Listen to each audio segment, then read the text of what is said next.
There has been a global rise in the diagnosis of autism, and Dubai has not escaped this epidemic. But what do we really know about autism?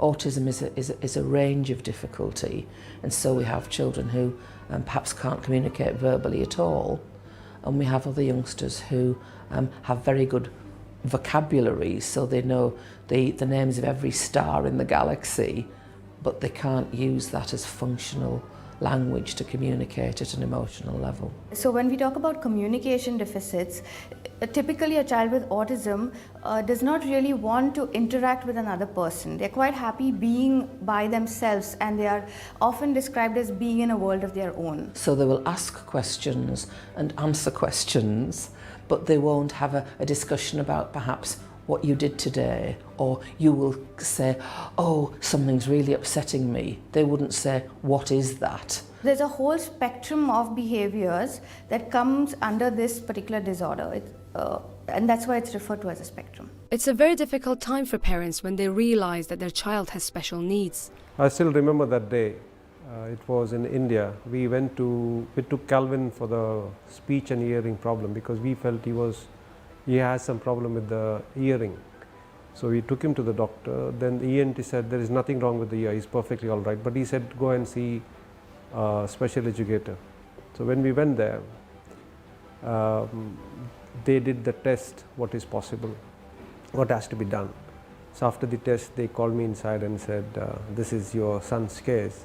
And I think that was first time I cried very loudly. I mean, I couldn't take it. It was shock, that time.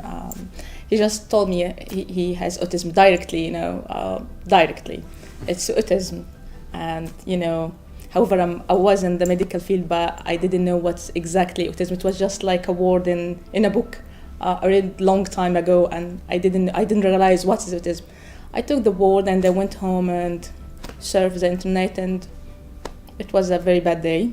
So it was very, very difficult time for the whole family, not only me. We all were grieving for the child that we had and we lost.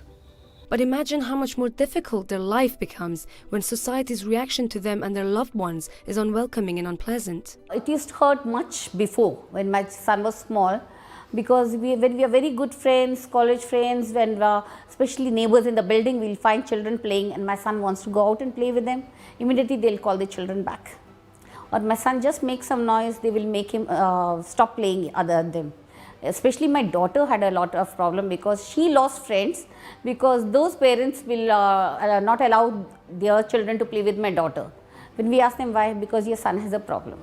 Even my classmates, some of them, they know that I have a special brother.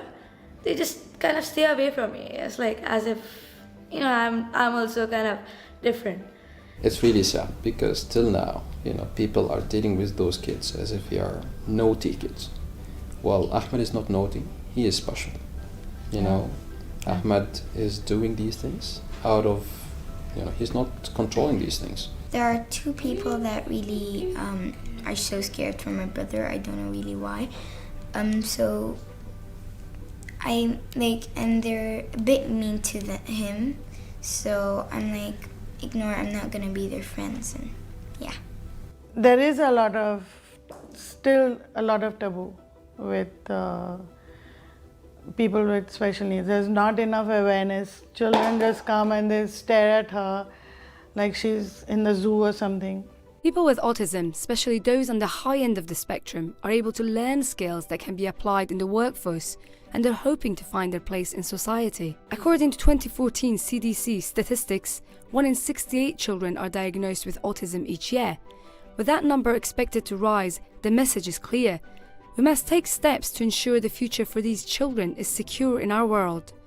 I'm Sarvi Garampaya, Gulf News.